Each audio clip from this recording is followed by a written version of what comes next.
आज है 14 मई 2026 दिन गुरुवार। Welcome back to clean news UP. चलिए देखते हैं उत्तर प्रदेश की 25 फटाफट बड़ी खबरों को। यूपी का उभरता पावर हाउस अमेठी राजनीति से आगे बन रहा इंडस्ट्रियल हब। उत्तर प्रदेश का अमेठी जिला केवल राजनीतिक पहचान तक सीमित नहीं रहा, बल्कि तेजी से एक उभरते औद्योगिक हब के रूप में सामने आ रहा है।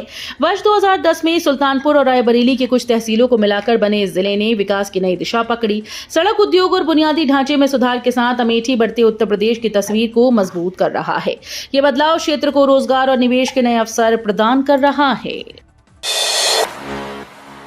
यूपी में नॉइज पॉल्यूशन पर सख्ती, मोबाइल ऐप से कर सकेंगे सीधे शिकायत। उत्तर प्रदेश में ध्वनि प्रदूषण के खिलाफ अब नागरिक सीधे मोबाइल ऐप के जरिए शिकायत कर सकेंगे। यातायात निदेशालय खास ऐप विकसित करने की तैयारी में है, जिस पर तेजी से काम चल रहा है। इस ऐप के माध्यम से लोग ध्वनि प्रदूषण फैलाने वाले वाहनों की फोटो और वीडियो अपलोड कर तुरंत शिकायत दर्ज करा सकेंगे। इसमें जिलों की ट्रैफिक पुलिस के विशेषज्ञों की भी मदद ली जा रही है।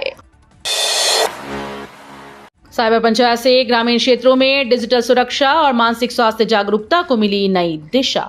लखनऊ के सरोजनी नगर स्थित प्राथमिक विद्यालय हसनपुर खेवली में साइबर पंचायत कार्यक्रम का आयोजन किया गया। ये पहल PSY नारी वेलफेयर फाउंडेशन और IT साइबर एकेडमी के द्वारा मिलकर शुरू की गई। इसका उद्देश्य ग्रामीण क्षेत्रों में साइबर सुरक्षा और मानसिक स्वास्थ्य को लेकर जागरूकता फैलाना है। कार्यक्रम में लोगों को डिजिटल खतरों से बचाव, सुरक्षित इंटरनेट उपयोग और मानसिक स्वास्थ्य के महत्व के बारे में जानकारी दी गई। यूपी में गोबर से बदलेगी गांव की तस्वीर, 7,500 गौशालाएं बनेंगी जैविक खाद उत्पादन केंद्र। उत्तर प्रदेश में ग्रामीण अर्थव्यवस्था को मजबूत करने की दिशा में बड़ा कदम उठाया गया। मुख्यमंत्री के विजन के तहत अब प्रदेश की करीब 7,500 गौशालाओं को गोबर से जैविक खाद उत्पादन केंद्र में बदला जाएगा। इस योजना से एक और गौवंश संरक्षण को बढ़ावा मिलेगा। वहीं किसानों को सस्ती जैविक खाद उपलब्ध कराकर उनकी लागत कम होगी। तैयार खाद को 50 किलो के पैकेट में पैक कर कृषि विश्वविद्यालयों और विज्ञान केंद्रों की जांच के बाद बाजार में उतारा जाएगा। योगी सरकार का टेक मिशन, नैक मानकों पर परखे जाएंगे यूपी के इंजीनियरिंग संस्थान। उत्तर प्रदेश की योगी सरकार ने तकनीकी शिक्षा को नई दिशा देने के लिए टेक मिशन की शुरुआत की। मुख्यमंत्री के नेतृत्व में अब राज्य के इंजीनियरिंग कॉलेजेस और तकनीकी विश्वविद्यालयों को राष्ट्रीय गुणवत्ता मानकों पर परखा जाएगा। इसके लिए स्टेट क्वालिटी फ्रेमवर्क लागू किया गया है, जिसमें नैक, NIRF और NBA जैसे मानक अनिवार्य होंगे। इसका उद्देश्य संस्थानों को केवल डिग्री केंद्र नहीं, बल्कि रिसर्च, इनोवेशन और स्किल डेवलपमेंट हब बनाना है। कानपुर देहरादून AC बस सेवा 31 मई तक निलंबित, बिना सूचना यात्रियों की बढ़ी परेशानी। कानपुर देहरादून AC बस सेवा को 31 मई तक निलंबित कर दिया गया, जिससे यात्रियों को भारी परेशानी का सामना करना पड़ रहा है। 9 मई और 10 मई को बुकिंग करने वाले यात्रियों को बिना पूर्व सूचना टिकट निरस्त कर दिए गए। चुन्नीगंज बस अड्डे पर दिन भर यात्री परेशान दिखे। बताया जा रहा है कि पिछले महीने इस रूट पर 65% लोड फैक्टर और 15 लाख रुपए से अधिक की कमाई के बावजूद सेवा रोक दी गई। यूपी पंचायत चुनाव में देरी से विकास कार्य ठप, इस बार हर बूथ पर ऑनलाइन नजर की तैयारी। उत्तर प्रदेश में पंचायत चुनाव की देरी का असर गांव के विकास कार्यों पर साफ दिखाई दे रहा है। पिछले कई महीनों से मनरेगा और अन्य योजनाओं के तहत चल रहे काम ठप पड़े हैं। वहीं भुगतान अटकने से ग्राम प्रधानों की मुश्किलें बढ़ गईं। दूसरी ओर राज्य निर्वाचन आयोग ने इस बार चुनाव को पारदर्शी बनाने के लिए बड़ी तैयारी की। हर बूथ की रियल टाइम ऑनलाइन मॉनिटरिंग होगी। कंट्रोल रूम से मतदान की हर गतिविधि पर नजर रखी जाएगी। यूपी में चुनाव से पहले नई सड़कों और पुलों का जाल, PWD ने तेज की परियोजनाओं की तैयारी। उत्तर प्रदेश में आगामी विधानसभा चुनाव से पहले सड़क और पुल निर्माण कार्यों में तेजी लाई जा रही है। लोक निर्माण विभाग ने सभी जिलों से 25 मई तक नई परियोजनाओं के प्रस्ताव मांगे। इसके तहत करीब 36,000 करोड़ रुपए की योजनाओं को मंजूरी देकर अगस्त तक काम शुरू कराने का लक्ष्य रखा गया। विभाग को इस वित्तीय वर्ष में 35,156 करोड़ रुपए का बजट मिला, जिसमें से बड़ी राशि नए निर्माण कार्यों पर खर्च होगी। इससे राज्य में कनेक्टिविटी मजबूत होगी और विकास कार्यों को गति मिलेगी। जमीन घोटाले में बड़ा कदम, सुप्रीम कोर्ट के आदेश पर यूपी में SIT करेगी जांच। उत्तर प्रदेश से जुड़े spiritual regeneration movement foundation of India की जमीनों की कथित धोखाधड़ी बिक्री मामले में सुप्रीम कोर्ट ने बड़ा आदेश दिया। सुप्रीम कोर्ट ऑफ इंडिया ने राज्य के मुख्य सचिव की निगरानी में विशेष जांच दल यानी SIT गठित करने को कहा। ये टीम पूरे प्रकरण की गहराई से जांच करेगी। कोर्ट ने इलाहाबाद हाईकोर्ट के उस अंतरिम आदेश को भी रद्द कर दिया, जिसमें चार्जशीट पर रोक लगाई गई थी। अदालत ने कहा कि जांच पारदर्शी और निष्पक्ष होनी चाहिए ताकि सच्चाई सामने आए। यूपी सरकार का बड़ा फैसला, मंत्रियों की फ्लीट आधी, डिजिटल कार्यशैली और वर्क फ्रॉम होम पर जोर। उत्तर प्रदेश में सादगी और संसाधन बचत अभियान को गति मिल गई है। मुख्यमंत्री योगी आदित्यनाथ ने निर्देश दिया कि मुख्यमंत्री और मंत्रियों की फ्लीट में 50% की कमी की जाए। साथ ही वर्क फ्रॉम होम और वर्चुअल बैठकों को प्राथमिकता देने पर जोर दिया गया। उप मुख्यमंत्री केशव प्रसाद मौर्य और ब्रजेश पाठक ने भी अपनी फ्लीट आधी कर दी। इसका उद्देश्य ईंधन की बचत और प्रशासनिक कार्यों में डिजिटल व्यवस्था को मजबूत करना है। इससे सरकारी कामकाज अधिक आधुनिक और कुशल बनने की दिशा में बढ़ रहा है। गन्ने का शहर कहलाने वाला यूपी का ये जिला 7वीं बार भी बना प्रदेश में नंबर 1। उत्तर प्रदेश का एक जिला गन्ने का शहर के नाम से मशहूर है, जिसने एक बार फिर से गन्ना उत्पादन में पूरे प्रदेश में पहला स्थान हासिल किया। ये लगातार 7वीं बार है जब इस जिले ने गन्ना उत्पादन में नंबर 1 की उपलब्धि दर्ज की। गन्ने का इतिहास लगभग 8000 साल पुराना माना जाता है, जिसकी शुरुआत जंगली गन्ने से हुई। गन्ने का रस शरीर को तुरंत ऊर्जा देता है, डिहाइड्रेशन दूर करता है और पाचन तंत्र को मजबूत बनाने में मदद करता है। यूपी में निर्माण श्रमिकों को बड़ी राहत, पंजीकरण प्रक्रिया हुई आसान। उत्तर प्रदेश में निर्माण श्रमिकों के लिए सरकार ने बड़ी राहत का ऐलान किया है। अब श्रमिकों के पंजीकरण की प्रक्रिया को पहले से कहीं अधिक आसान बना दिया गया, जिससे उन्हें जटिल कागजी कार्यवाही और बार बार कार्यालयों के चक्कर से छुटकारा मिलेगा।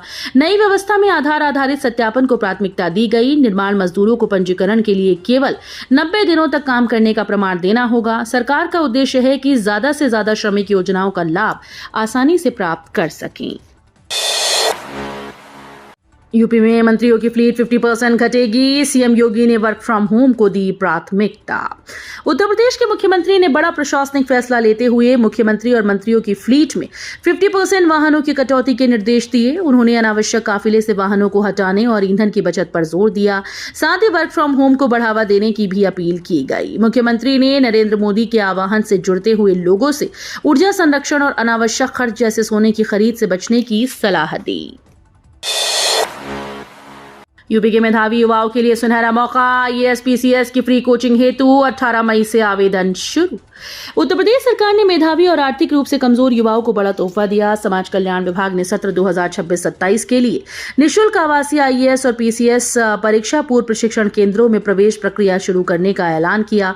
18 मई से आवेदन प्रक्रिया शुरू होगी। मुख्यमंत्री योगी आदित्यनाथ के नेतृत्व में युवाओं को प्रतियोगी परीक्षाओं के लिए बेहतर अवसर देने पर लगातार जोर दिया जा रहा है। प्रदेश के 8 आवासीय प्रशिक्षण केंद्रों में चयनित अभ्यर्थियों को मुफ्त कोचिंग, आवास और अन्य सुविधाएं उपलब्ध कराई जाएंगी। कानपुर में ट्रैफिक सिस्टम फेल, 2 किलोमीटर लंबा जाम, शहर की सड़कों पर घंटों फंसे रहे वाहन। कानपुर में यातायात व्यवस्था एक बार फिर से पूरी तरह से चरमरा गई। बुधवार दोपहर हैलेट रोड पर स्वरूप नगर थाने से रावतपुर मेट्रो स्टेशन तक करीब 2 किलोमीटर लंबा भीषण जाम लग गया। ये जाम लगभग 1.5 घंटे तक बना रहा, जिससे एम्बुलेंस और आम वाहन दोनों प्रभावित हुए। झकरकटी बस अड्डे और नौबस्ता हमीरपुर मार्ग पर भी वाहनों की लंबी कतारें देखने को मिली। शहर की ट्रैफिक व्यवस्था पूरी तरह से फेल नजर आई और नागरिकों को भारी परेशानी का सामना करना पड़ा। 46 साल पुराने हत्याकांड में बड़ा फैसला। पूर्व विधायक विजय मिश्रा समेत 4 को उम्र कैद। प्रयागराज के एमपी एमएलए स्पेशल कोर्ट ने 46 साल पुराने हत्या मामले में पूर्व विधायक विजय मिश्रा समेत 4 आरोपियों को दोषी करार देते हुए उम्र कैद की सजा सुनाई। कोर्ट ने विजय मिश्रा के साथ उनके 3 सहयोगियों जीत नारायण, संतराम मिश्रा और बलराम मिश्रा को आजीवन कारावास की सजा दी। सभी पर 1-1 लाख रुपए का जुर्माना भी लगाया गया। इसके अलावा धारा 307 के तहत 10-10 साल की अतिरिक्त सजा और जुर्माना भी तय किया गया। यूपी के स्कूल्स में गैस संकट, 1823 विद्यालयों में लकड़ी के चूल्हे पर बन रहा mid day meal. Uttar Pradesh के 7 जिलों के 1823 परिषदीय माध्यमिक और वित्त पोषित विद्यालयों में रसोई गैस संकट गहराता जा रहा है।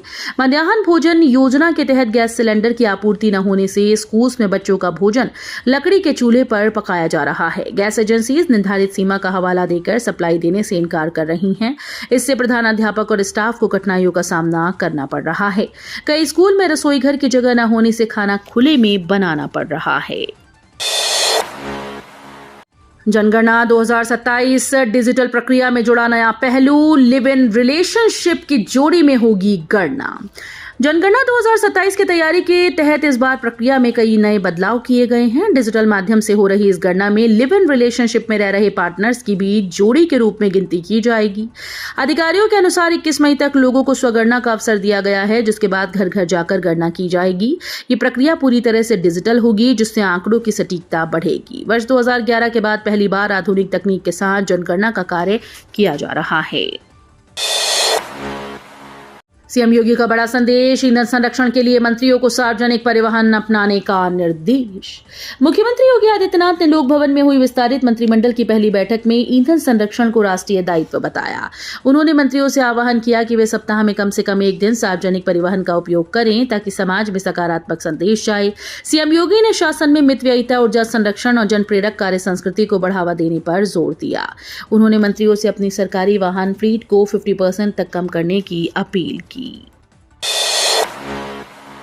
यूपी में जल संरक्षण की नई क्रांति, एक जिला एक नदी अभियान से बदली छोटी नदियों की तस्वीर। उत्तर प्रदेश में जल संरक्षण की नई पहल के तहत एक जिला एक नदी अभियान तेजी से नदियों का कायाकल्प कर रहा है। नमामि गंगे और ग्रामीण जलापूर्ति विभाग के सहयोग से पीलीभीत सहित कई जिलों में छोटी नदियों और जलधाराओं को पुनर्जीवित किया जा रहा है। 16 ग्राम पंचायतों में 47 किलोमीटर क्षेत्र में गोमती नदी का पुनरुद्धार किया गया। नहरों की सफाई, चौड़ीकरण, तालाबों का जीर्णोद्धार और घाटों का निर्माण कर नदी को फिर से सतत प्रवाह मिला है। पीएम मोदी के आह्वान के बाद यूपी में सादगी अभियान तेज, मंत्रियों के काफिले हुए छोटी। उत्तर प्रदेश में सादगी अभियान का असर दिखने लगा है। प्रधानमंत्री नरेंद्र मोदी के आह्वान और वैश्विक परिस्थितियों में संसाधनों के संयमित उपयोग की अपील के बाद राज्य सरकार ने काफिले को छोटा करने की दिशा में कदम उठाए।